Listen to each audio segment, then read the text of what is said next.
بسم اللہ الرحمن الرحیم،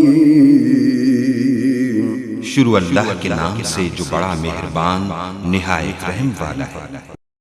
وَإِذْ قَالَ مُوسَى لِقَوْمِهِ إِنَّ اللَّهَ يَأْمُرُكُمْ أَن تَذْبَحُوا بَقَرَةً قَالُوا أَتَتَّخِذُنَا هُزُوًا قَالَ أَعُوذُ بِاللَّهِ أَنْ أَكُونَ مِنَ الْجَاهِلِينَ۔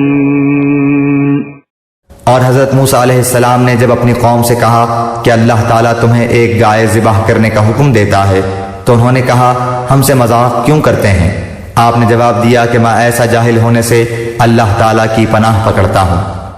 جیسا کہ نیچے آیت 72 میں آ رہا ہے، یہ حکم ایک مقتول کا قاتل دریافت کرنے کے لیے دیا گیا تھا، اس لیے بنی اسرائیل نے اس کو مذاق سمجھا کہ گائے ذبح کرنے سے قاتل کیسے معلوم ہوگا۔